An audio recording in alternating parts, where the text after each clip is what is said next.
हमारी आखिरी उम्मीद हम खुद है. जब तक हम है तब तक उम्मीद कायम रहेगी. नमस्कार, हिस्ट्री बाय सचिन गुळिक ह्या यूट्यूबच्या चॅनलमध्ये तुम्हा सगळ्यांचं स्वागत आहे. आणि पुन्हा एकदा तुम्हा सगळ्यांना ग्रेट सॅल्यूट. आपल्या यूट्यूबचे नुकतेच 20,400 प्लस सबस्क्रायबर झालेले आहेत. 20,000 नंतरचा पहिलाच व्हिडिओ आहे, म्हणून तुम्हा सगळ्यांचं टेलिग्रामच्या हिस्ट्री फॉर ऑल ह्या लिंक वरती जाऊन ते जॉईन केलं असेलच, त्यामध्ये सुद्धा स्वागत असेल. आणि यूट्यूबच्या या परिवारामध्ये तुम्हा सगळ्यांचं पुन्हा एकदा स्वागत. जर तुम्ही सगळेजण नवीन असाल तर सबस्क्राईब करून ठेवा. असेच दर्जेदार इतिहासाचे व्हिडिओ आपल्या या यूट्यूबच्या चॅनलवरती मी टाकण्याचा तंतोतंत प्रयत्न करतोय. आज मात्र इतिहास आणि इतिहासाबरोबर वेगळ्याच विषयावरती मी नेमकंच बोलणार आहे. तुम्हाला या यूट्यूबच्या चॅनलवरती फक्त आणि फक्त इतिहासच मिळेल, पण मी थोडासा ट्रेंड चेंज केला. 2025 पासून जो पॅटर्न बदलतोय, तर डिस्क्रिप्टिव्ह पॅटर्नसाठी न्यूजपेपरचं महत्व हा व्हिडिओ बनवलेला होता. आणि या व्हिडिओची लिंक तुम्हाला डिस्क्रिप्शन बॉक्समध्ये दिसते. त्या व्हिडिओची लिंक इथं तुम्हाला कोपऱ्यामध्ये दिसते. त्याच्यावर क्लिक केलं लेक्चर झाल्यानंतर की तुम्हाला तो व्हिडिओ दिसून जाईल. आजच्या व्हिडिओचं औचित्य असं आहे की नेमकीच अगदी तोंडावरती एक परीक्षा आलेली आहे, राज्यसेवा पूर्व परीक्षा. आणि राज्यसेवा पूर्व परीक्षेसाठी आता कमी दिवस राहिलेले असतात. साधारणतः 1 महिना, 25 दिवस, 20 दिवस, 15 दिवस, 10 दिवस किंवा 5 दिवस शेवटचे. आणि ह्या अगदी युद्ध पातळीवरच्या दिवसामध्ये वाचायचं काय, या संभ्रमावस्थेमध्ये जेवढ्या लोकांनी फॉर्म भरलेले आहेत, म्हणजे 2 लाख असेल, 3 लाख असेल किंवा 4 लाख असेल, तर ह्या सगळ्या मुलांमध्ये हीच संभ्रमावस्था असते. हा व्हिडिओ खूप कमी लोकांपर्यंत पोहोचेल आणि कमी लोकांना हा व्हिडिओचा लाभ मिळणार आहे. जेवढे बघणार आहे तेवढ्यांनाच मिळणार आहे. परंतु हे 2 लाख प्लस मुलांनी जे फॉर्म भरलेले आहेत त्या सगळ्यांनी जर हा व्हिडिओ बघितला तर 100% सांगतो की प्रत्येक जण एका एका पॉइंटनी रेसमध्ये असणार आहेत. कारण का, या व्हिडिओचा विषयच तसा आहे.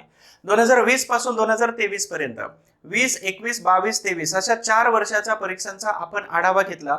सगळ्या विषयांचा टॉपिक वाईज प्रश्न काढले आणि प्रत्येक विषयाचे कोणत्या टॉपिकवरती फोकस केलेले प्रश्न आहेत किंवा कोणत्या घटकातून हे प्रश्न आलेले आहेत, तेच घटक वारंवार 4 वर्षात रिपीट झालेले आहेत. त्याचं सप्रमाण उदाहरण मी फक्त आता इतिहासाचं दाखवून देतो. त्याच्या व्यतिरिक्त प्रत्येक विषयावरती मी बोलणार आहे. मग यामध्ये इकॉनॉमिक्स, पॉलिटी असेल, ज्योग्राफी असणार आहे, सायन्स टेक असेल आणि करंट अफेअर्स असेल. इतिहास हा विषय तर आपला रेग्युलर असणारच आहे, परंतु बाकीच्या विषयामध्ये कोणत्या टॉपिकवरती, कोणत्या घटकांवरती या आयोगाने वारंवार प्रश्न विचारलेला या 4 वर्षामध्ये, हा 2024 मध्ये पुन्हा रिफ्लेक्ट होण्याची संधी किंवा चान्सेस नाकारता येत नाही. म्हणून ह्या आजच्या लेक्चरचं औचित्यच हे आहे की विषयनिहाय घटक, राज्यसेवा पूर्व परीक्षेसाठी अतिशय महत्त्वाचे हे प्रत्येक विषयाचे वेगवेगळे घटक आहेत आणि त्या घटकावरतीच गेल्या 4 वर्षामध्ये आयोगाने फोकस केलेला आहे. चला सुरुवात करूया आपण सगळेजण. आणि 2020 पासून 2023 पर्यंत नेहमी जे विचारलेले घटक आहेत हे तुम्हाला सगळे सांगणार आहेच, कंटिन्यू सांगणार आहे. आणि जर तुम्ही सगळेजण या चॅनलवरती नवीन असाल तर सबस्क्राईब करा आणि तुमच्या मित्रांना ह्या आता चालू असणाऱ्या लेक्चरची लिंक शेअर मध्ये जावा आणि सगळ्यांना शेअर करून द्या. आणि त्याचबरोबर तुम्हाला लेक्चर कसं वाटतंय हे कमेंट बॉक्समध्ये सांगायलाही विसरत जाऊ नका, जेणेकरून आम्हाला शाबासकी मिळते. ठीक आहे. आणि चुका असेल तर तेही सांगत चला. कारण का, तर माणूस चुकीचा पुतळा आहे. एक गोष्ट लक्षात ठेवा, माणूस चुकीचा पुतळा आहे आणि जो चुकतच नाही तो कोणापुढे झुकत नाही. आणि न झुकलेली जी माणसं आहेत तर ती महापुरुष आहेत. त्यांना आपण या इतिहासाच्या लिस्टमध्ये बघत असतो किंवा इतिहासाच्या पुस्तकाच्या पानामध्ये वाचत असतो, अभ्यास करत असतो. म्हणून माझ्याकडूनही काही अनावधानाने, मुद्दाम तर होत नाहीत पण अनावधानाने काही चुका होतात. आणि ह्या चुका तुम्ही जर सांगितल्या तर त्या माझ्या पटकन लक्षात येऊन जातील. ठीक आहे. कमेंट बॉक्समध्ये सांगा किंवा माझा मोबाईल नंबर दिलेलाच असतो, ह्या मोबाईल नंबरवरती जरी सांगितल्या तरी तुमच्या सगळ्या ह्या सूचनांचं मी तंतोतंत पालन करेन. चला, माणूस आयुष्यभर शिकत राहतो. म्हणून आंबेडकरांच्या भाषेमध्ये की आयुष्यभर जरी शिकला तरी तो शिक्षणाच्या अगदी गुडघ्याभर पाण्यामध्ये सुद्धा तो जात नाही. म्हणून आता अटीतटीचा वेळ आहे आणि अटीतटीच्या वेळेमध्ये नेमकं कशावर फोकस केला पाहिजे हे सांगणारा मात्र खूप कमी लोक असतात. आणि अजून एक महत्वाची गोष्ट की नेहमी येणाऱ्या कॉल्स मधून विद्यार्थ्यांची दुःखनं कळून जातात आणि दुःख कुठं आहे हे लक्षात येऊपर्यंतच त्यांचाही वेळ निघून गेलेला असतो, आम्ही समजावून सांगण्यापर्यंत. तर असं असतं की एकतर चुकीच्या माणसांचं मार्गदर्शन नेहमी मिळत जातं, चुकीच्या लोकांची सोबत मिळत जाते आणि सपोर्ट करणारी सिस्टम कमी असते. याच्यामुळे आपला रिझल्ट बऱ्याच वेळा राहून जातो. आणि बरोबर माणसं शोधण्याच्या या वेळा जो असतात हा खूप वेळ निघून जातो आणि अगदी शेवटच्या टायमिंगला हे लोक मिळतात जे चांगले असतात, जे व्यवस्थित मार्गदर्शन करतात. म्हणून तुम्ही जर नुकतीच सुरुवात केली असेल तर व्यवस्थित चांगल्या माणसांच्या सोबत राहा, त्यांच्याकडून मार्गदर्शन घ्या. याचा अर्थ असा नाही की तुम्ही असेल, पण तुम्ही चांगल्या लोकांच्या संपर्कात राहा जे तुम्हाला योग्य मार्गदर्शन करतील. ठीक आहे, चला पुन्हा एकदा स्वागत आहे. मी तुम्हाला सांगितलं होतं गेल्या 4 वर्षाचा आपण आढावा घेतोय. गेल्या 4 परीक्षेमध्ये कोणत्या टॉपिकवरती प्रश्न आलेला होता. मी आज आता फक्त उदाहरणासाठी इतिहास विषयाचं दाखवून देतोय. 2020 आणि 21 अच्छा, हा IMP घटक किंवा महत्वाचे घटक आणि उपघटक असं युट्यूबला एक लेक्चर आहे, त्याची लिंक खाली दिलेली आहे आणि त्या घटकाला ते लेक्चर जर बघितलं तुम्ही तर तुम्हाला लक्षात येऊन जाईल की कोणत्या टॉपिक वरती वारंवार इतिहासाचा प्रश्न आलेला आहे. पुन्हा इथं 4 वर्षाचं फक्त दाखवतो, तिथं मी 10 वर्षाचा तुम्हाला सगळा आढावा घेतलेला आहे. तेही लेक्चर व्हिजिट करा, नक्कीच तुम्हाला त्याचा इतिहासासाठी तरी 15 प्रश्नांसाठी फायदा होईल. बघूया 2020 आणि 21. 2020 मध्ये 3 प्रश्न आले होते एन्शंट हिस्ट्रीवरती. 3 प्रश्न, या ठिकाणी एकही प्रश्न एन्शंटला आलेला नाही. त्यानंतर मेडिवल साठी 2 प्रश्न आले होते. इथं मेडिवल साठी फक्त 1 प्रश्न आला होता. बाकीचे सगळे जे क्वेश्चन आहेत, बाकीचे सगळे क्वेश्चन जे आहेत तर 6 प्रश्न हे मॉडर्न हिस्ट्रीवरती आले होते. ठीक आहे, आणि त्याबरोबरच इथं 6 आणि 2 8 प्लस इथं 2 आले प्रश्न आणि त्याचबरोबर समाजसुधारक हे फक्त 2 विचारलेले होते या ठिकाणी. तर इथं 2021 ला मॉडर्न वरती एकच प्रश्न विचारला, बाकीचे 4 क्वेश्चन हे समाजसुधारकावरती विचारले आणि यातले जे समाजसुधारक आहे ते कॉमन आहे टोटल. डॉक्टर बाबासाहेब आंबेडकर, न्यायमूर्ती रानडे आणि समाजसुधारक यांचं साहित्य. अण्णाभाऊसाठी मुख्य परीक्षेला विचारतात, परंतु या वर्षी मात्र पूर्व परीक्षेला विचारलेले आहेत. तर स्किप करू नका. 1 ऑगस्टला लेक्चर झालेले, 1 ऑगस्टला त्याची लिंक टाकलेली आहे, तो व्हिडिओ सगळ्यांनी बघून घ्या. यानंतर बाकीचे हे 7-8 क्वेश्चन जे विचारले हे सगळेचे सगळे मॉडर्न हिस्ट्रीवरती विचारलेले आहेत. तर अंदाज आला असेल की एवढे क्वेश्चन तुम्हाला कंपल्सरी मॉडर्न वरती विचारतात, एवढे क्वेश्चन एन्शंट वरती, मेडिवल वरती आणि समाजसुधारकावरती कंपल्सरी तुम्हाला 3 ते 4 क्वेश्चन येतात. आता हे झालं 20 आणि 21 घटक आणि उपघटक. पुन्हा तुम्हाला घेऊन जातोय, एकदा फिरून येऊया 22 आणि 23 या दोन्ही वर्षामध्ये इतिहासाचे प्रश्न कोणत्या टॉपिकवर आलेले होते. तर 2 प्रश्न इथं टोटल फॉर्मॅट सेम वापरलाय 22 आणि 23 ला, म्हणून 24 ला सुद्धा कदाचित हा फॉर्मॅट वापरला जाऊ शकतो. येईलच मी गॅरंटी नाही देत, परत तुम्ही मला शब्दात पकडाल, पण मी सांगतो की येण्याची शक्यता असू शकते. म्हणून हा फॉर्मॅट जर इथं वापरलाय तर हा फॉर्मॅट 24 ला येण्याची शक्यता नाकारता येत नाही. म्हणून कॉपी पेस्ट बघा, 2 प्रश्न एन्शंट हिस्ट्री, 2 प्रश्न एन्शंट हिस्ट्री, 2 प्रश्न मेडिवल हिस्ट्री, 2 प्रश्न इथं मेडिवल हिस्ट्री. तुम्हाला कलर दिसत असेल समान, इथं दिसतात कलर समान, मी त्याच्यासाठीच टाकले आणि हे सगळं अभ्यास करून टाकलेले. त्यानंतर बाकीचे 2 4 6 आणि 7, तर हे 7 क्वेश्चन मॉडर्न हिस्ट्रीसाठी कंपल्सरी. इथं 2 4 6 आणि 7, तर हे 7 क्वेश्चन मॉडर्न हिस्ट्रीसाठी. त्यानंतर इथं 4 प्रश्न हे सोशल रिफॉर्मर साठी, तर या ठिकाणी हे 4 क्वेश्चन हे सोशल रिफॉर्मर साठी. मला सांगा, हे सगळा जर फॉर्मॅट 22 आणि 23 मध्ये ऍज इट इज विचारला असेल आणि याच्यापूर्वी हे 4 समाजसुधारक जर घेतले तर इथं 4 समाजसुधारक त्याच फॉर्मॅट मध्ये विचारलेले आहेत, म्हणजे 21 22 आणि 23 समाजसुधारक कंपल्सरी 4 विचारले जातात. आता यामध्ये कॉमन समाजसुधारक आहेत, ते मी तुम्हाला थोडंसं पुढे गेल्यानंतर सांगणार आहे. बघूया आता यामध्ये इथं अंदाज आला असेल की 21 22 22 23 ह्या 4ही वर्षाला विचारले जाणारे प्रश्न हे 4 वर्षामध्ये इतिहासाचे कशा पद्धतीने होते, टॉपिक कोणते होते, त्याच टॉपिक वरती वारंवार प्रश्न विचारलाय. तर असंच आपण काय करतोय, तर भूगोल असेल, अर्थव्यवस्था असेल, राज्यव्यवस्था असेल, विज्ञान असेल, चालू घडामोडी असेल, तर या सगळ्या विषयांचा आढावा घेणार आहे. आणि ह्या 20 21 22 23 या 4ही वर्षामध्ये ज्या घटकावरती प्रश्न विचारले ते घटक कॉमन आहेत आणि एवढं मोठं सगळं डोंगर पोकरून त्यातून फक्त 8 ते 10 पॉईंट मी काढलेले आहेत प्रत्येक विषयाचे. आणि आता येणाऱ्या या दिवसामध्ये एवढ्याच पॉईंटचं जर तुम्ही पारायण केलं तर 100% सांगतो येणाऱ्या परीक्षेत तुमचा फोकस त्यावरतीच राहणार आहे, प्रश्न जिथंच येणार आहे आणि त्याचवरती तुम्ही अभ्यास केलेला असणार आहे. आता छोटंसं एक उदाहरण मला सांगायचंय. ओके, आपल्याला भीती वाटत असते, आपला पराजय नेहमी का होत असतो, तर इथं 2 मी प्राणी दाखवलेले आहेत आणि याच्या पूर्वीच्या व्हिडिओमध्ये मी बऱ्याच वेळा हे उदाहरण दिलेलं आहे, परंतु नव्याने जे मुलं जॉईन होतात किंवा नव्याने पाहणारा जे वर्ग आहे तर या सगळ्यांसाठी हे एक उदाहरण राहील. तर इथं दाखवलेला एक आहे हरिण आणि दुसरा आहे वाघ.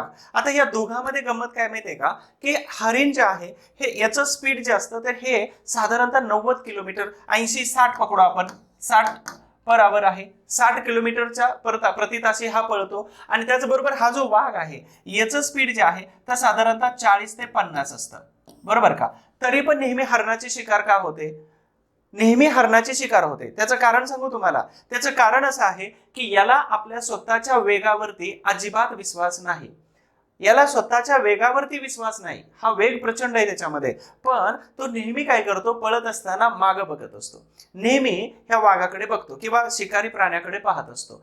त्याला अशी भीती असते की नाही, पाठीमागचा जो माणूस आहे किंवा पाठीमागचा जो आहे प्राणी, तर त्याचा वेग माझ्यापेक्षा भलेही कमी जरी असला तर याला हे असं बिंबलेलं आहे की तो ताकदवान आहे, वेग कमी असला तरी. आणि म्हणून याची ताकद कमी पण वेग जास्त आहे. आणि म्हणून हा काय करतं, तर पुढे पळत असताना पाठीमागं वळून बघतं. वळून बघण्यामध्ये त्याचं स्पीड कमी होतं. आणि हा जो वाघ आहे तर हा नेहमी या हरणाची शिकार करतो, किंवा इथं असणारा प्रत्येक प्राणी हा या हरणाची शिकार करतो. याच्यामध्ये सर्वात महत्वाचा फॅक्टर कोणता काम केला, तर भीती. आणि म्हणून एक्झाम आपल्या जशा जवळ येत राहतात तर आपण नेहमी काय करतो, तर अंडर प्रेशर राहतो. आपण नेहमी काय करतो, तर एका कोणत्या तरी दबावाखाली राहतो. आणि म्हणून आपलं स्पीड कमी होऊन जातं, म्हणून आपला रिझल्ट येण्याची शक्यता कमी होऊन जाते. म्हणून घाबरायचं नाही. परीक्षेमध्ये दोनच गोष्टी होणार आहेत. परीक्षेमध्ये दोनच गोष्टी होणार आहेत. तर एक तर आनंदाची पास होणार आहात आणि दुसरी दुःखाची फेल होणार आहात. याच्या व्यतिरिक्त तिसरा चान्सच नाही. म्हणून इथं तुमच्याकडे याच्यापेक्षा, दुःखदायीपेक्षा ह्या आनंद खूप संतुष्टी देऊन जाणार आहे. आणि म्हणून पासच होण्यासाठी तुम्ही जर पाठीमागं न बघता, भीती न बाळगता जर तयारीला लागलात तर मग तुमची शिकार होण्यापासून तुम्ही वाचाल. परीक्षा अगदी तोंडावरती आलेले काय वाचू या प्रश्नाचं उत्तर तुम्हाला जर मिळवायचं असेल तर हा व्हिडिओ मात्र शेवटपर्यंत बघावा लागणार आहे. ठीक आहे, बघूया. आता सुरुवात करूया. सर्वात महत्वाची, सुरुवातीच्या अगोदर मी एक छोटीशी सूचना देतो. दिलगिरी व्यक्त करतो की मध्ये थोडीशी जाहिरात करावी लागते. कारण का, तर आपल्या इतिहासाच्या किंवा वेगवेगळ्या बॅचेस आहेत हे बाकीच्या मुलांना माहित नसतं, म्हणून मला हे सांगावं लागतं. तर आता अगदी तोंडावर आलेले परीक्षा आहे आणि परीक्षेसाठी तुम्हा सगळ्यांसाठी राज्यसेवा पूर्व परीक्षा 2024च्या दृष्टिकोनातून ही वन डे रिव्हिजन बॅच घेतलेली आहे. यामध्ये प्राचीन भारताचा इतिहास, मध्ययुगीन भारत, आधुनिक भारत आणि महाराष्ट्र, त्याचबरोबर इथं समाज सुधारक सगळे कव्हर केलेले आहेत. आणि यामध्ये साधारणतः एक 15च्या आसपास व्हिडिओ आहेत. आणि ही बॅच जी आहे तर ही 255 रुपये मध्ये तुम्हाला हिस्ट्री बाय सचिन गुळिक हे ऍप्लिकेशन मध्ये मिळून जाते. टोटल ऑनलाईन बॅच आहे आणि 2 पट बघू शकता. साधारणतः 2 महिन्यापर्यंत तुम्ही ही बॅच बघू शकता. ही बॅच घेण्यासाठी हे ऍप्लिकेशन डाउनलोड करा. जर काही अडचण असेल तर तुम्ही या नंबरवरती फोन करा. सगळी माहिती तुम्हाला डिटेल्स मध्ये दिली जाईल. दुसरी एक सर्वात महत्वाची सूचना, कंबाईन आणि राज्यसेवा ह्या पूर्व परीक्षेसाठी मी स्वतःच सगळे इनिशिएटिव्ह घेऊन, मी स्वतःच एक मार्गदर्शक म्हणून एक मेंटरशिप प्रोग्राम बॅच सुरू केलेली आहे. एमपीएससी असेल किंवा बदलता पॅटर्न यूपीएससी सारखा असेल, आणि याच्यामध्ये फी फक्त 100 रुपये आहे. ही ऍप्लिकेशन मध्ये तुम्हाला उपलब्ध करून देतोय. आणि यामध्ये अगदी तंतोतंत तुम्ही चुकताय कुठं, प्रत्येक विषयाचं सखोल विश्लेषण आणि प्रत्येक विषयाबद्दलची जे काही डाऊट्स आहेत तरी सगळं मी तुम्हाला स्वतः सांगणार आहे. बरं, तुमच्या सगळ्यांसाठी एक गोष्ट सांगतो की सगळंच तुम्ही कसं सांगू शकता. मी कोणाला सांगू नका. मी यूपीएससी करत होतो 2012 पासून 15 पर्यंत दिल्लीमध्ये क्लास केला. कोणाला सांगू नका, तुम्हालाच फक्त राहू द्या माहिती. आणि मी जीएस लिहिला, डिस्क्रिप्टिव्ह पॅटर्न यूपीएससीचा मी लिहित होतो. माझा सगळे विषय, जेवढा इतिहास मी जेवढा चांगल्या प्रकारे शिकवतो, माझं अकॅडमिक बॅकग्राऊंड म्हणजे BA, MA, MPhil, net, set, PhD, assistant professor, ह्या सगळ्या गोष्टी जर अकॅडमिक सोडल्या तर बाकीच्या सगळ्या विषयावरती माझी तेवढीच कमांड आहे.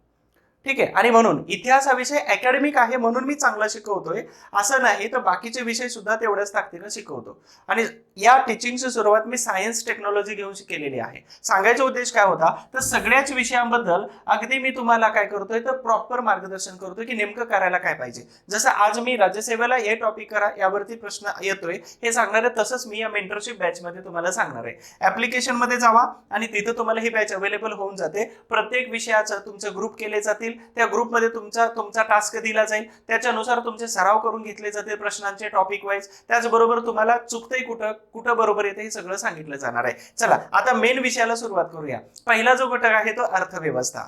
ठीक आहे. आणि भारतीय अर्थव्यवस्था ह्या विषयामध्ये 2020 पासून 2023 पर्यंत 4 वर्षाच्या परीक्षेमध्ये अर्थव्यवस्था या विषयामध्ये कोणत्या घटकावरती महाराष्ट्र एमपीएससी आयोगाने फोकस केलेला आहे, तर सर्वात महत्त्वाचा घटक आहे कोणता, राष्ट्रीय उत्पन्न. त्यानंतर पुढे आहे मानव निर्देशांक, कमीत कमी प्रत्येक परीक्षेला 2-2, 3-3 प्रश्न या टॉपिक वरती आले. पुढे आहे दारिद्र्य. पुन्हा राज्य सरकारच्या योजना, यामध्ये योजनेचे 2 प्रकार पडतात, एक केंद्र सरकारची आणि दुसरी राज्य सरकारची योजना. यानंतर पुढे नीती आयोग, याच्या अगोदर कोणता आयोग होता, तर पंचवार्षिक योजना आणि त्याच्यानंतर आता बनलेला नीती आयोग 2014 नंतरचा. मग याच्यामध्ये व्यक्ती कोणकोणते आहेत, प्लॅनिंग कोणता आहे, किती वर्षासाठी, त्याच्यामध्ये सदस्य कोण, नवीन कोण, जुनं कोण, किंवा त्यांनी काय शिफारस टाकली का, हे सगळ्या गोष्टी विचारतात. त्यानंतर चलनवाढ, हे चलनवाढ म्हणजेच काय, तर भारतीय रुपया असेल आणि परदेशी डॉलर असेल तर यांची तुलना करून भारतात आणि जगाच्या तुलनेमध्ये चलनवाढ किंवा याबद्दल प्रश्न विचारतात. पुन्हा आहे आर्थिक विकास, हा आर्थिक विकास केंद्र सरकार आणि राज्य सरकार यांच्या तुलनेमध्ये आर्थिक विकासावरती फोकस करून प्रश्न विचारतात. पुन्हा आहे सार्वजनिक वित्त आणि लोकसंख्या, हा अर्थव्यवस्थेमध्ये जिओग्राफी आणि इकॉनॉमिक्स मध्ये हा कॉमन कन्सिडर केला जाणारा टॉपिक आहे. तर लोकसंख्या, तर साधारणतः टॉपिक किती झाले किंवा घटक किती झाले, तर या अर्थव्यवस्थेचे 40, 45, 50 टॉपिक तुम्ही करण्यापेक्षा एवढेच, म्हणजे 1, 2, 3, 4, 5, 6, ठीक आहे, 7, 8 आणि 9, हे 9 जर घटक तुम्ही केले तर अर्थव्यवस्था हा विषय अतिशय सोपा होऊन जातोय. आणि या घटकावरती साधारणतः 2020 पासून 2023 सलग 4 वर्ष कॉमन टॉपिक वरती, या टॉपिक वरती कॉमन क्वेश्चन आलेले आहेत. विश्वास वाटत नसेल तर हे सगळे PYQs बघा आणि हेच टॉपिक तुम्हाला तिथं दिसून येतील. लक्षात आलं. आणि म्हणून अर्थव्यवस्था विषय जो आहे अतिशय अवघड आहे, परंतु एवढे 9 टॉपिक जर तुम्ही केले तर येणाऱ्या राज्यसेवा पूर्व परीक्षेमध्ये किमान तुमचे 10 पेक्षा जास्त प्रश्न अर्थशास्त्राचे सुटतील आणि ते बरोबर येतील. केवळ ह्या 9 टॉपिक वरती 9 ते 10 प्रश्न तुमचे बरोबर येणार आहेत. सो अर्थव्यवस्था ह्या विषयाची भीती आता तुमची संपली. आता आपण वळतोय पुढच्या टॉपिक कडे. बघा, पुढील महत्वाचा टॉपिक आहे भारतीय राज्यव्यवस्था.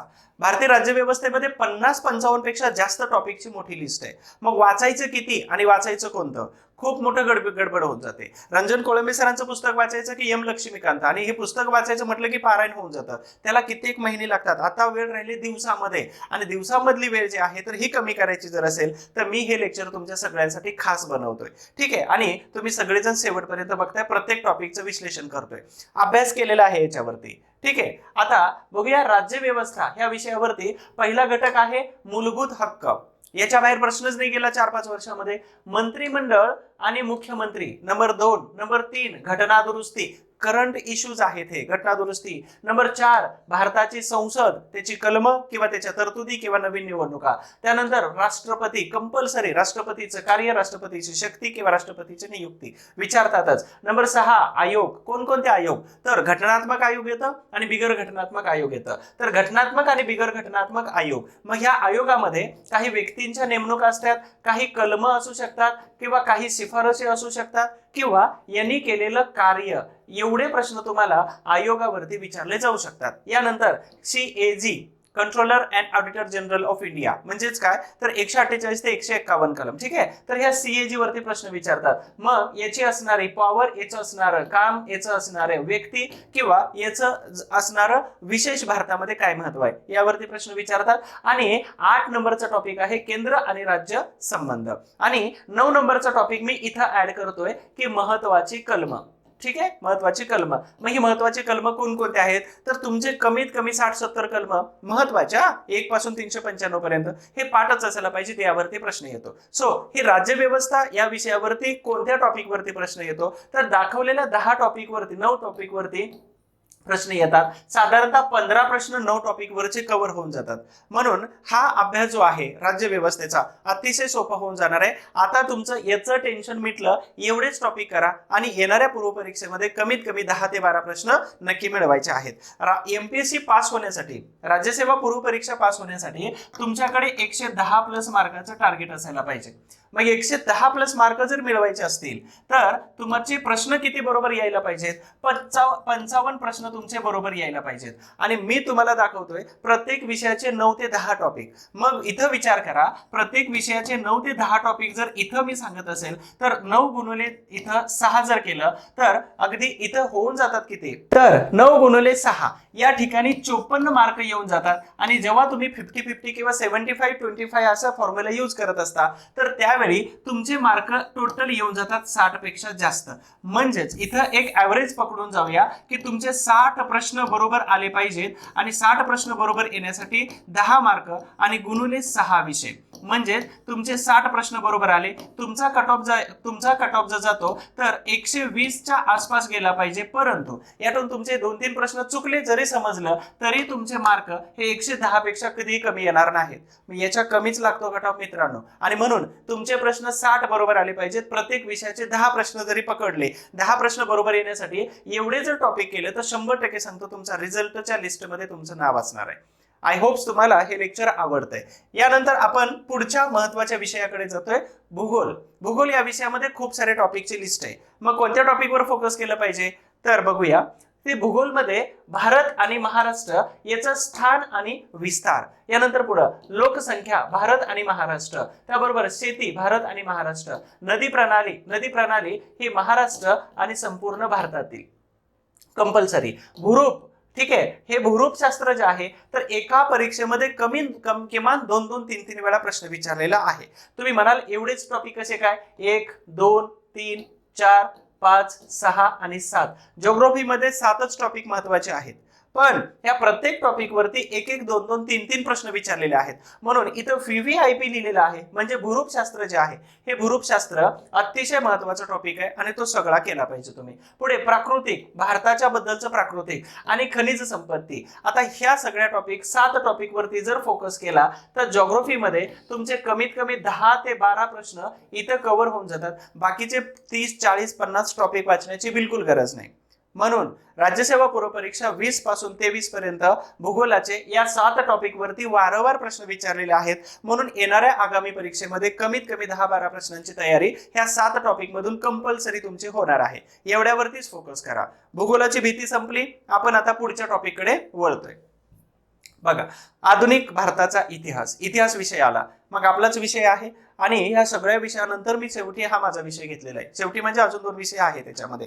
तर आधुनिक भारताचा इतिहास याच्यामध्ये थोडेसे टॉपिक जास्त येऊन जातात. तर बघूया, आधुनिक भारताच्या इतिहासामध्ये गांधी युग आहे, 1857चा उठाव आहे, त्याबरोबर महाराष्ट्रामध्ये उठावाची पार्श्वभूमी कशी होती किंवा कसा, त्यानंतर क्रांतिकारी चळवळ फिक्स क्वेश्चन आहे, त्यापुढे शेतमजुरांचे उठाव असतील, त्याचबरोबर इथं आदिवासींचे उठाव आहे, मवाळवाद जहालवाद आहे, आझाद हिंद सेना आहे, त्याचबरोबर इथं महिला चळवळ आहे, 9 नंबर दलित चळवळ आहे आणि 10 नंबर धार्मिक सुधारणा, त्याचबरोबर 11 नंबर स्वातंत्र्योत्तर भारत. आता स्वातंत्र्योत्तर भारत जो आहे तर हा टॉपिक मी इथं थोडासा स्किप करतो कारण हा मुख्य परीक्षेपर्यंत जातो. तर 10 टॉपिक पर्यंत तुम्हाला इथं फोकस करायचं आहे. बरं, याच्याबरोबरच हिंदू महासभा आहे आणि अवांतर जी इन्फॉर्मेशन आहे जी रेग्युलर इतिहासामध्ये विचारली जात नाही, या टॉपिक वरती सुद्धा आयोग काय करतं, प्रश्न विचारतं. मग इतिहासाचे साधारणतः 15 प्रश्नांपैकी एन्शियंट अँड मेडिवलचे 5-6 प्रश्न जर सोडले तर बाकीच्या 9 प्रश्नांसाठी हा मॉडर्न हिस्ट्री जो आहे तर एवढेच टॉपिक फक्त करायचे आहे तुम्हाला.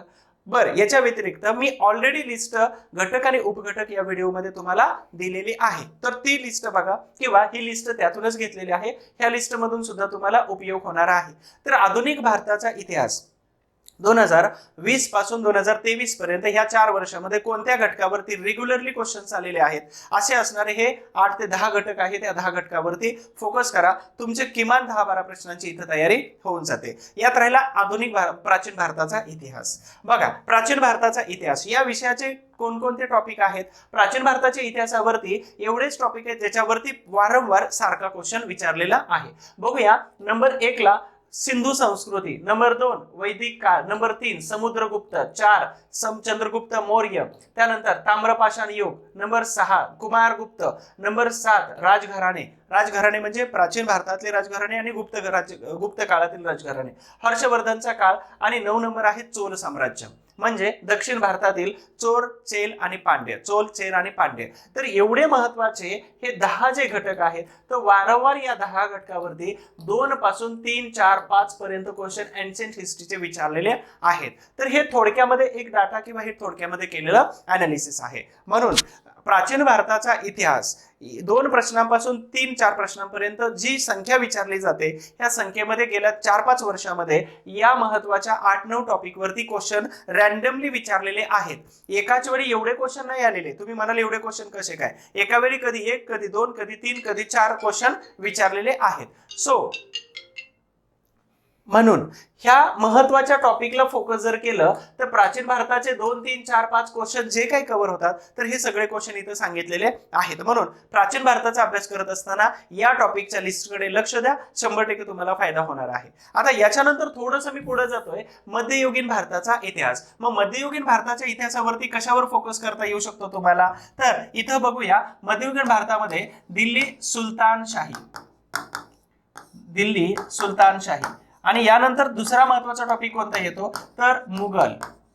ह्या 2च टॉपिक वरती जर फोकस केला तुम्ही तर 100% एवढे जेवढे येणारे प्रश्न आहेत, हे एवढे सगळे प्रश्न याच टॉपिक वरती कव्हर होऊन जातील. कारण का तर यांचं जे आगमन आहे हे 1200 पासून, हे यांचं आगमन हे 1200 पासून हे 1857 पर्यंत यांचाच कार्यकाळ आहे. म्हणून ह्या 2 टॉपिक वरती तुम्हाला फिक्स क्वेश्चन येऊन जातो. म्हणून या टॉपिक वरती फोकस केला की मेडिवल हिस्ट्री तुमचा 100% कव्हर होऊन जातो. आणि एक कमेंट बॉक्स मध्ये हे सांगून द्या, इथं जो फोटो लावलेला आहे हा फोटो खालीलपैकी कोणत्या ठिकाणचा आहे? इतिहासामध्ये हे चित्र कोणत्या ठिकाणचं लावलेलं आहे हे कमेंट बॉक्स मध्ये सांगायला विसरू नका. कारण भविष्यामध्ये अशा प्रकारचे फॉर्मॅट विचारले जाऊ शकतात की फोटोवरून तुम्हाला ठिकाणं ओळखा. हे UPSC मध्ये ऑप्शनलला विचारलं जातं, आपल्याला विचारलं जाऊ शकतं. त्यानंतर इतिहासामध्ये अजून एक घटक राहतो समाजसुधारकांचा. मग समाजसुधारकांची मी लिस्ट नाही दिली, पण सगळ्या व्यक्तींचे चेहरे मात्र महाराष्ट्रातले दिसून जातात. तर समाजसुधारकामध्ये सुपर 6 ही कन्सेप्ट मी ऑलरेडी पहिल्यापासून सांगतोय. जर तुम्ही मला पहिल्यापासून ऐकत असाल तर समाजसुधारक सगळेचे सगळे कव्हर झालेले तुमचे, तरी पण मी तुम्हाला एक चांगली लिस्ट बनवून देतो. त्या लिस्ट मध्ये तुम्हाला फक्त फोकस करायचा आहे. सर्वात महत्वाचं महात्मा ज्योतिबा फुले, सर्वात महत्वाचे पहिले महात्मा ज्योतिबा फुले नंबर 1. यानंतर सर्वात महत्वाचे दुसरे समाजसुधारक जे येतात तर छत्रपती शाहू महाराज. नंबर 3 ला जे येतात तर डॉक्टर बाबासाहेब आंबेडकर.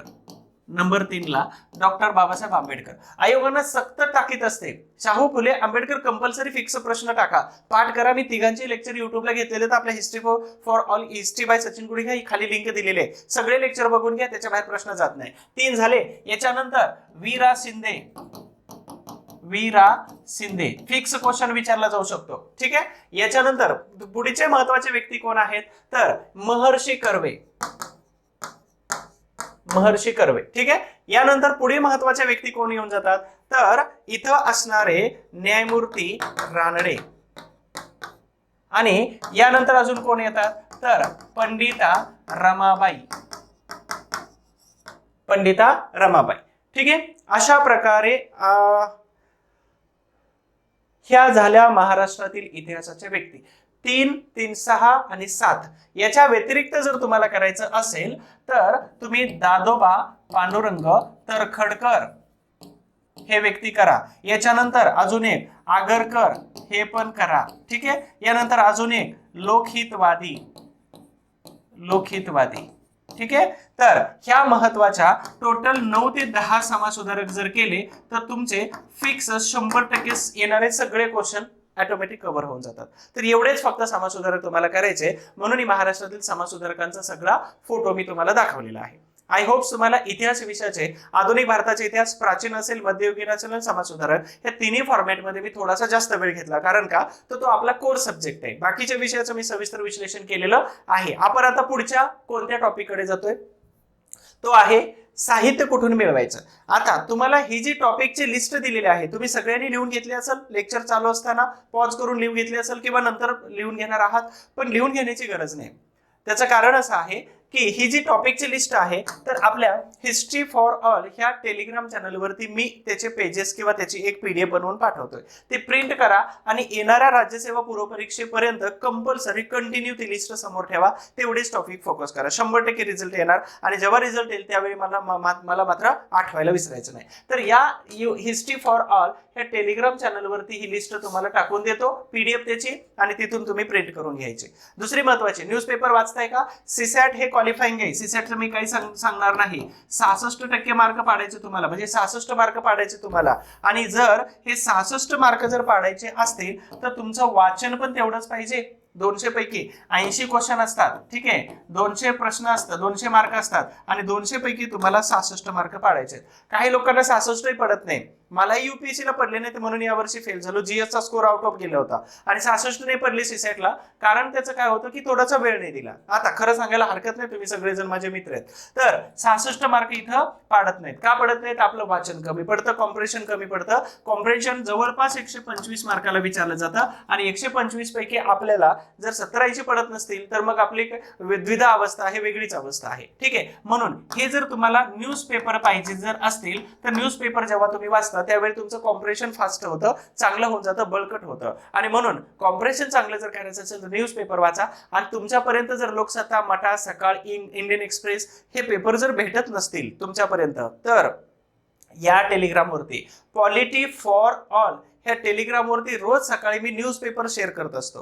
मग तिथं ओपन करा, जे महत्वाचे लेख आहेत संपादकीय वाचा आणि संपादकीय लेखामधून तुमचं कॉम्प्रेशन चांगलं होतं. उलट करंट अफेअर सुद्धा खूप चांगल्या पद्धतीने कव्हर होऊन जातं. महिन्याचं मॅगझिन घेण्यापेक्षा न्यूजपेपर रोजचे वाचा, महिन्याभराचा लोड तुमचा एकदम कमी होऊन जाईल. म्हणून लक्षात ठेवा, यावरती तुम्हाला न्यूजपेपर मिळतील, यावरती तुम्हाला इतिहासाचं सगळं साहित्य आणि आता सध्या चालू असणाऱ्या लेक्चरची तुम्हाला पीडीएफ सुद्धा मिळून जाते. पटकन टेलिग्रामवरती लेक्चर झाल्यानंतर जायचं, सर्च करायचं @history for all आणि @polity for all हे दोन्ही चॅनल जॉईन करून ठेवा. न्यूजपेपर आणि इतिहास आणि आजच्या लेक्चरची पीडीएफ किंवा इतिहासाच्या सगळ्या नोट्स यावरती दिसून जातील. सो चलो, आता जॉईन केलं असेल सगळ्यांनी. आता सर्वात महत्वाचा सेकंड लास्ट टॉपिक आहे तो म्हणजे सायन्स, विज्ञान आणि तंत्रज्ञान. विज्ञान आणि तंत्रज्ञान मी जेव्हा शिकवायला सुरुवात केली सप्टेंबर 2015 मध्ये, आता 9 वर्ष कंप्लीट होत आहेत, झालेत, ठीक आहे.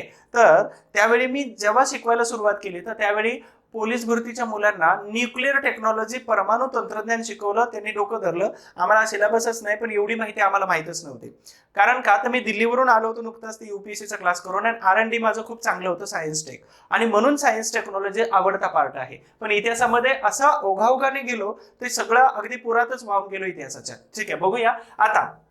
इतिहासाचे 3 विज्ञानाचे 3 भागामध्ये विभाजन होतं. जसं आपला इतिहास आहे तसंच विज्ञान आहे, हे सिस्टर सब्जेक्ट म्हणायला हरकत नाही. मग इथं विज्ञानाचा पहिला जो पार्ट येतो तो सर्वात जास्त वेटेजवाला आहे आणि 100% तुम्हाला जर फिजिक्स आणि केमिस्ट्री अवघड जात असेल तर तुम्ही बायोकडे फुल फोकसने अभ्यास करा. 100% इथं तुम्हाला चांगले मार्क मिळून जातील. तर बघूया बायोमध्ये कोणत्या टॉपिक वरती प्रश्न विचारले. जीवशास्त्र. नंबर 1 आहे पेशी आणि ऊतींची रचना. नंबर 2 जनुकशास्त्र. नंबर 3 आहार आणि पोषण द्रव्य. नंबर 4 वर्गीकरण, प्राण्यांचं वर्गीकरण असेल किंवा मनुष्यांचं. आणि नंबर 5 आहे श्वास श्वसन यंत्रणा. नंबर 6 आहे वनस्पतीची वाढ आणि संप्रेरक. नंबर 7 मानवी रोग आहे. तर हे 7 टॉपिक जर केले तुम्ही तर 100% बायोलॉजीचे गेल्या 4 वर्षातले एवढ्याच टॉपिक वरती प्रश्न रिपीट झालेले आहेत आणि म्हणून तुम्हाला 24 मध्ये सुद्धा क्वेश्चन इथंच रिपीट होऊ शकतो अशी अपेक्षा करतो. यानंतर नंबर 2 चा टॉपिक आहे कोणता तर भौतिकशास्त्र, फिजिक्स.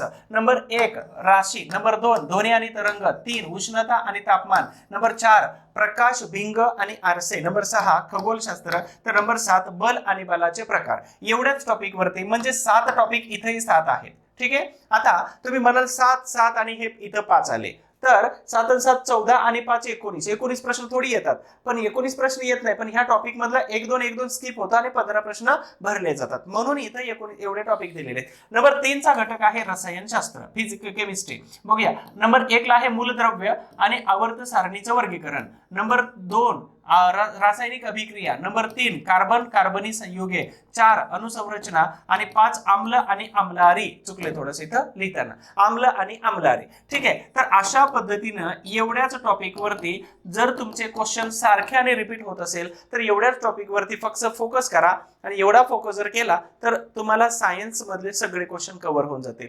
हा, तुम्हाला जर सायन्स म्हणजे मी तुम्हाला प्रत्येक विषयाचं सविस्तरपणे सांगतोय कारण मी ऑलरेडी खूप चांगला अभ्यास UPSCचा आहे, सगळ्या विषयावरती तेवढीच कमांड आहे जेवढी इतिहासावरती आहे आणि म्हणून मी हे धाडस करतोय की प्रत्येक विषयाचं अनालिसिस केल्यानंतर या कामामध्ये मला ज्यांची मदत झालेली आहे तर 100% तो माणूस यावर्षी MPSCच्या लिस्टमध्ये असणार आहे आणि जेव्हा लिस्टमध्ये असेल तर त्यावेळी खास पहिली त्यांची मुलाखत ही आपल्याच युट्यूबच्या चॅनलवरती असेल. तर मी आता इथं नाव तुम्हाला सांगणार मात्र नाही. ओके, तुम्हाला सगळ्यांना आता 2 वेळा मला फोन आला आणि फोन आल्यानंतर तुम्हाला सगळ्यांना एक अंदाज आला असेल की डिस्टर्ब किती होतं. हे असणारं इंचामधलं इन्स्ट्रुमेंट आहे. अभ्यास करत असताना स्क्रीन टाइम कमी करा, लेक्चर पुरता तुम्ही अभ्यास करा, पण याच्या व्यतिरिक्त तुमच्याकडे मोबाईल नसायला पाहिजे. पुस्तकात रमणारी माणसं आयुष्यात खूप सुखी असतात आणि म्हणून तुम्ही सगळेजण पुस्तकामध्ये रमले पाहिजे, ना की या आभासी वातावरणामध्ये. तुम्ही म्हणाल टेलिग्रामवरती अपडेटसाठी खूप सारे चॅनल जॉईन केले, अजिबात काय गरज नाही. जेव्हा आम्ही पास झालो होतो 2011चा PSI मी, तर गंमत सांगतो की त्यावेळी टेलिग्राम, युट्यूब ह्या सगळ्या गोष्टी काहीच नव्हत्या. इव्हन गुगलही माहित नव्हतं आम्हाला. 12-13 नंतर गुगल माहित झालं जेव्हा मी व्हॉट्सअप ह्या सगळ्या गोष्टी 12ला माहित झाल्या मला दिल्लीमध्ये. माझा एक मित्र IRS सुरेश थोरात म्हणून, तर त्यांनी मला व्हॉट्सअप वापरायला शिकवलं. म्हणे असं असं कर, मी तुला सांगून समजावून शिकवतो. आणि त्यांनी नंतर शिकवलं की युट्यूब ह्या सगळ्या गोष्टी. सांगायची गंमत आहे की तुम्ही आहारी जो गेला ना मोबाईलचा, आता मला 2-3 फोन आले, खूप सारं डिस्टर्ब केलं. म्हणजे डिस्टर्ब नाही झालो, पण फक्त तुम्हाला सांगण्यासाठी तो मुद्दा सापडला मला, मी त्याला सायलेंट करून ठेवलं. तर सांगायची गंमत आहे की ते इन्स्ट्रुमेंट आहे कितीतरी इंचामध्ये आणि आपली हाईट आहे फुटामध्ये. ते आपल्याला हलवून ठेवतं, आपल्याला टोटल डिस्टर्ब करतं. म्हणून त्याचा वापर आपण करतोय की ते आपला वापर करतोय हे मात्र तुम्ही ठरवायचंय. म्हणून मी तुम्हाला एक प्रश्न विचारतो, त्या प्रश्नाचं उत्तर कमेंट बॉक्समध्ये नक्की सांगा. तुम्हाला गर्दीचा हिस्सा व्हायचंय की गर्दीचं कारण व्हायचंय? आणि या प्रश्नाचं उत्तर तुम्ही सगळ्यांनी कमेंट बॉक्समध्ये सांगा. मी तुम्हाला थोडंसं मोटिवेट करण्याचा प्रयत्न करतोय. इतिहास, भूगोल, विज्ञान, अर्थशास्त्र शिकवणाऱ्या शिक्षकांची काहीच कमी नाही, पण माझ्या लेक्चरचं वैशिष्ट्य मी मोटिवेट तुम्हाला करतो. याचं कारण असं आहे की जेव्हा मी विद्यार्थी किंवा मी अभ्यास करत होतो, आताही अभ्यास करतो, तर जेव्हा मी अभ्यास करत होतो तर त्यावेळी मला अजिबात या गोष्टी सांगायला कोणी नव्हतं, की मोटिवेट करायला कोणी नव्हतं. म्हणजे सर्वात मोठी समस्या काय राहते की अभ्यास करण्याची अडचण, मोटिवेट करणं, योग्य मार्गदर्शन, आणि त्या गोष्टी आम्हाला भेटल्या नाहीत. तुम्हाला सहजासहजी अवेलेबल आहेत. आम्ही लोक तर इथे नंबर शेअर करून देतो, पण आपल्यापैकी लोक बोलायला तयार नाहीत. एवढे डिप्रेसमध्ये जातात की अगदी त्या मरियाना गर्तापेक्षा खाली जातात. ते मरियाना गर्ता माहित नसेल तर गुगल सर्च करा, जगातील सगळ्यात खोल गर्ता आहे ते. तर या गर्तेपेक्षा खाली जातात, बोलायला मात्र कोणी तयार नसतं. मग तुम्ही बोलत चाला ना, आणि बोलल्यानंतर खूप साऱ्या अडचणी सुटतात, मन हलकं होतं आणि बोलण्यासाठीची जागा पण तेवढीच चांगली आणि तेवढीच व्यवस्थित असायला पाहिजे. ती व्यवस्थित तुम्ही निवडायचे. ज्यांच्याकडे बोलतोय आपण ते ट्रस्टेबल आहेत का, मला ह्या गर्तेतून बाहेर काढणारे आहेत का, ह्या सगळ्या गोष्टी खूप मॅटर करतात. म्हणून आपल्याला हे जे इन्स्ट्रुमेंट आहे तो कोणते आहे? ही छोटासा मोबाईल आहे. आजकाल असं झालंय की मोबाईल आपल्याला चालवतोय, आपण मोबाईलला चालवतच नाही. तुमचा भ्रम झालाय की मी मोबाईल चालवतो, नाही, अजिबात. ते तुम्हाला चालवतोय, ती त्याच्यानुसारच राहतं, तुम्ही फक्त त्याच्यानुसार बदलत चालला. म्हणून काय करा, त्याला हवी होऊ देऊ नका. ठीक आहे, आता ह्या गोष्टी मी सांगाव्या आणि तुम्ही ऐकावं, याच्यामध्ये नवल काहीच नाही, आणि तुम्ही ऐकू पण नका, सोडून द्या. ठीक आहे, आपल्या पुढच्या टॉपिककडे जाऊया. विज्ञानामध्ये जीवशास्त्र सांगितलं, भौतिक सांगितलं आणि रसायन सांगितलं. प्रत्येकाचे 7 आणि 5 टॉपिक आहेत, म्हणजे 19 टॉपिक आहेत. 19 टॉपिक करा, 15 प्रश्न तुम्ही फिक्स घेऊ शकता. यानंतर आता इथं मात्र मी एका विशेष व्यक्तीचा तुम्हाला नंबर शेअर करून देतो आणि चालू घडामोडी. ठीक आहे, तो नंबर नंतर सांगतो. कोणत्या टॉपिकवरती गेल्या 4-5 वर्षामध्ये फ्रिक्वेंटली क्वेश्चन विचारलेले आहेत, तर हे महत्वाचे काही टॉपिक आहेत. तर पुरस्कार, उदाहरणार्थ राष्ट्रीय फिल्म, टाइम्स ऑफ इयर, साहित्य अकादमी, पद्मश्री, बुकर आणि नोबेल, एवढे पुरस्कार तुम्हाला फिक्स करावे लागणार आहेत. बघा, छोटंसं साहित्य, एक छोट्या लाईन दिलेले तेवढ्याच फक्त करा. खूप जास्त अगदी पुस्तकं मोठी सिम्प्लिफायसारखी पुस्तकं वाचा, पण त्यातून एवढे टॉपिक केले की तुमचे 10-15 प्रश्न कव्हर होऊन जातात. उघड डोंगर पोखरण्यामध्ये काय अर्थ नसतो, कारण डोंगर पोखरायला आपण काय सध्याचे दशरथ मांजी नाही. माहिती आहे दशरथ मांझी कोण आहे? दशरथ मांझी यांनी डोंगर फोडला, प्रेग्नंट बायको पलीकडे घेऊन जात असताना, डोंगराच्या पलीकडे घेऊन जात असताना त्या बायकोचा मृत्यू झाला. माहित नसेल तर सांगतो, तुम्हाला सगळ्यांना माहित असेल अपेक्षा करतो. आणि मृत्यू झाला म्हणून या डोंगरामुळे माझी बायको मेली म्हणून हा डोंगराला जिवंत राहण्याचा अधिकार नाही, तोडून टाकतो. आणि त्यांना हातामध्ये छिन्नी हातोडा घेतला, डोंगर तोडायला सुरुवात केली. लोकांनी वेड्यात काढलं, गावाने वेड्यात काढलं. पण दशरथ मांझी काय म्हटला, जब तक तोडेंगे नाही तब तक छोडेंगे नाही. एमपीएससीला जब तक तोडेंगे नाही तब तक छोडना मत, असं. आणि म्हणून त्यानं मधून जो रस्ता बनवला, हा रस्ता फोटो मी नंतर शेअर करतो. पद्मश्री पुरस्कार मिळाला. वेडा माणूस म्हटलं गावकऱ्यांनी. दुष्काळ पडला, सोडून गेले, एकटाच तोडत बसला दगड. पायाला साप चावला, अंगठा तोडून टाकला, पण दगड फोडायचं काम बंद केलं नव्हतं. शेवटपर्यंत लढा. सुरुवात तुम्ही केली ना, चॉईस तुमची आहे ना, तो खराब असली नाही पाहिजे. आणि लोकांनी म्हणलं नाही पाहिजे की गेलं तिथं आणि तिथं काहीच नाही झालं, फेल झालं. जब आप किताब लिखेंगे अपने खुद पर, जेव्हा तुम्ही स्वतःवरती पुस्तक लिहाल किंवा 4 ओळी लिहाल, तर त्या 4 ओळीमध्ये मी बेस्ट प्रयत्न केलेच नाहीत, ते राहिले, हे वाक्य नसायला पाहिजे. आलं लक्षात? म्हणून जेवढं करायचं तेवढे चांगले प्रयत्न करा. चला, क्रीडा नंबर 2, खेळाडू आणि त्यांचे खेळ. पहिल्यांदा केलेले त्यांचे विक्रम. आता तर स्पर्धा चालू आहे, पॅरिस ऑलिम्पिक चालू आहे, पण तिथला प्रश्न आपल्याला येणार नाहीत, कारण प्रश्नपत्रिका आपल्या ऑलरेडी रेडी झालेली आहे अगोदरच. ठीक आहे, चला. जागतिक आहे. संघटना, चर्चेतील देश, महिला, भारत आणि इतर देशांबरोबर त्यांचे असणारे संबंध. नंबर 4 चा घटक आहे आर्थिक, वित्त आयोग आणि बँका. त्याचबरोबर इथं वर्ल्ड बँक असेल आणि इंडियाचे आरबीआय असेल. त्यानंतर नंबर 5 चा टॉपिक आहे राजकीय आणि घटनात्मक. चर्चेतील घटना, कलम आणि राज्याने केलेली पहिल्यांदा तरतूद किंवा केंद्र सरकारने आणलेल्या नवीन नवीन कायदे आणि शिफारसी, यावर प्रश्न विचारला जातो. विशेष घडामोडी असतात. नंबर 6 योजना. योजनेमध्ये हे इकॉनॉमिक्सला जातं आणि त्याचबरोबर करंट अफेअर्स मध्ये. महिला, बालक, ग्रामीण याच्यामध्ये राज्य सरकार आणि केंद्र सरकार यांच्या योजना, मग त्यामध्ये तरतुदी, त्याचबरोबर तिथं शिफारसी, ह्या तुम्हाला फिक्स विचारल्या जातात चालू घडामोडी इकॉनॉमिक्स मध्ये. नंबर 7 चा टॉपिक आहे निर्देशांक. फिक्स विचारतात बघा, GII आणि HDI. ठीक आहे, ह्युमन डेव्हलपमेंट इंडेक्स. याच्यासारखे फिक्स सगळे इंडेक्स तुम्ही पाठ करून जावा. जेवढे तुम्हाला 8-10 दिसतात इंडेक्स, फिक्स करून जावा. एक प्रश्न तिथं फिक्स आलेले, गेल्या 5 वर्षात कंपल्सरी फिक्स आलेले आहेत. मानव निर्देशांक कंपल्सरी 2-2 प्रश्न विचारलेत, म्हणून हे करून जावा. त्यानंतर इथं 8 नंबरचा टॉपिक आहे व्यक्ती, नियुक्त्या आणि निधन. ह्या बाबतीमध्ये मग काय, कोण महत्वाचे व्यक्ती लक्षात ठेवायचं आहे, तर निधन झालेलं, मग पद्मश्री, पद्मविभूषण, भारतरत्न किंवा आपापल्या फील्डमध्ये ज्यांनी अनेक वर्ष काम केलं होतं, अशा व्यक्तींची दखल इतिहासाने किंवा चालू घडामोडीने घेतलेली आहे, सरकारने घेतलेले त्या व्यक्ती तुम्हाला विचारले जातात. मग नियुक्ती असो, निधन असो किंवा त्याचा पराक्रम असो. याबरोबरच पुढचा घटक आहे महत्वाचा संरक्षण आणि अंतरिक्ष, मोहीम, अंतराळ आणि क्षेपणास्त्र. R&D चालू घडामोडीचा प्रश्न आहे आणि करंट मध्ये रोज येऊन जातो, म्हणून यावरती विचारतात. तर पुढील टॉपिक आहे महाराष्ट्र. महाराष्ट्राबद्दल काय काय, तर पहिल्यांदा केलेल्या घटना कोणकोणत्या असतात, कामगिरी किंवा विशेष सरकारने राबवलेले उपक्रम. मग इथं लाडकी बहीण योजना. अरे येतोच प्रश्न 100%. मग इथं सावत्र भाऊ असो किंवा लाडकी बहीण असो किंवा लाडका भाऊ असो, काही पानसटपणा चालू आहे सरकारकडून. ठीक आहे, जाऊ द्या. चला, आणि शेवटचा टॉपिक आहे कोणता, पर्यावरण, एन्व्हायरमेंट. करंट अफेअर्स आहे, त्याचबरोबर सुप्रीम कोर्ट आहे, हायकोर्ट आहे, त्याचबरोबर पार्लमेंट, इथं पास होणारे बिल्स असतील. हे टॉपिक चालू घडामोडीमध्ये तुम्हाला फिक्स विचारले जातातच. आणि अजून एक आहे बघा, चालू घडामोडीचे एक तज्ज्ञ आहेत. बाकीच्या तज्ज्ञांची मी नावं देणं अपेक्षित होतं, मग मी तुम्हाला काही नावं सांगतो. पण इथं प्रतीक बाबर सरांना कॉन्टॅक्ट करा. मी त्यांचा नंबर देतो, 9146. फोन करा त्यांना, 940303. प्रतीक बाबर सर. ठीक आहे, यांना फोन करा.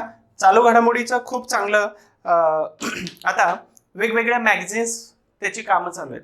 डिस्क्रिप्टिव्ह साठी मॅगझिन वरती सर काम करतात. त्याचबरोबर आपलं कंबाईन क्रॉनिकल हे मॅगझिन सुद्धा ते फक्त कंबाईन परीक्षेसाठीच तयार होते आणि त्याच्यासाठी सुद्धा सर काम करतात. त्याच्यामध्ये आम्ही सगळे इनिशिएटिव्हली काम करतो. BN अकॅडमी कडून येते. फक्त कंबाईन असेल, राज्यसेवेचं काहीच नसणार त्यामध्ये, पण घडामोडी मात्र त्या कॉमनच असतील. पण आम्ही फक्त कंबाईनसाठी त्याच्यामध्ये फुल टार्गेटने काम करतोय.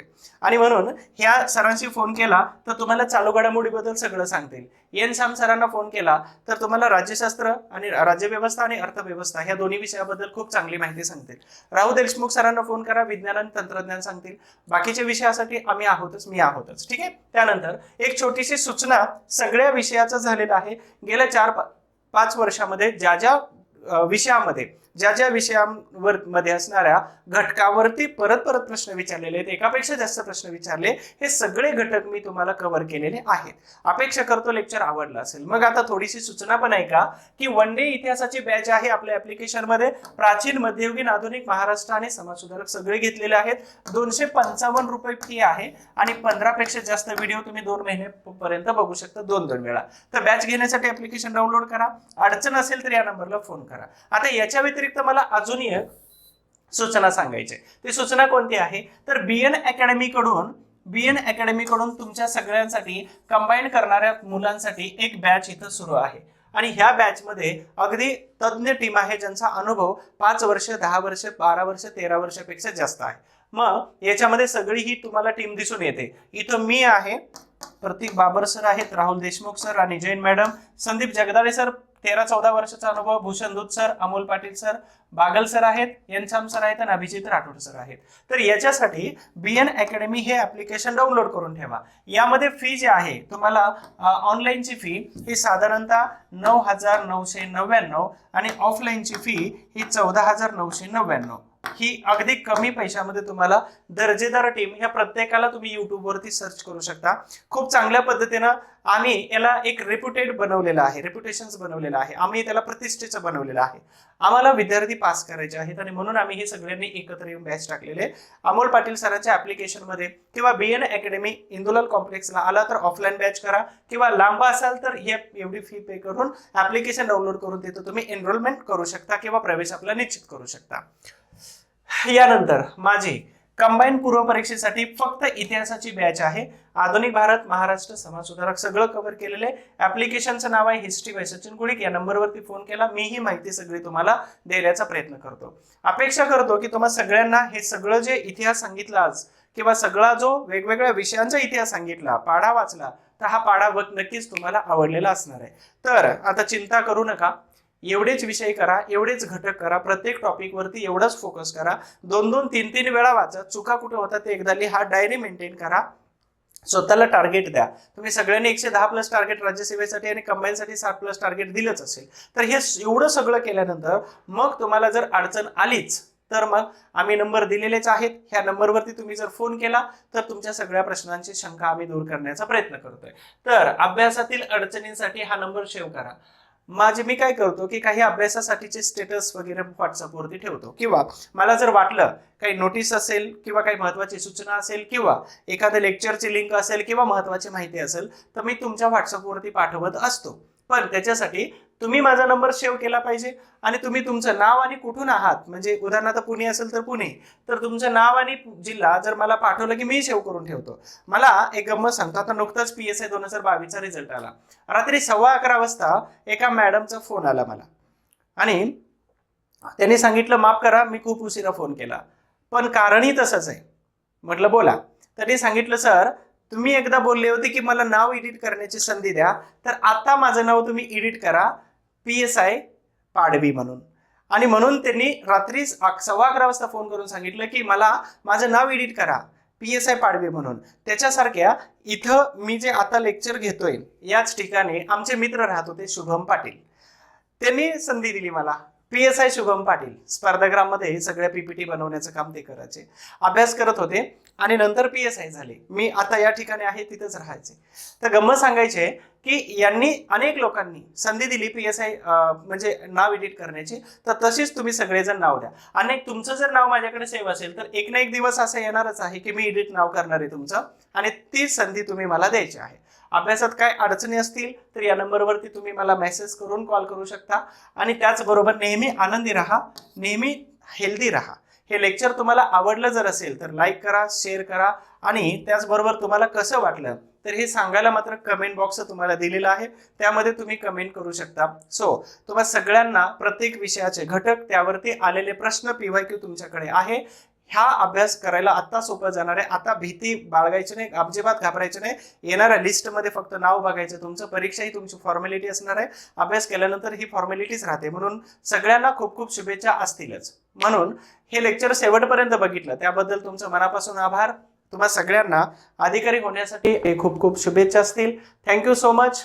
Wish you all the best.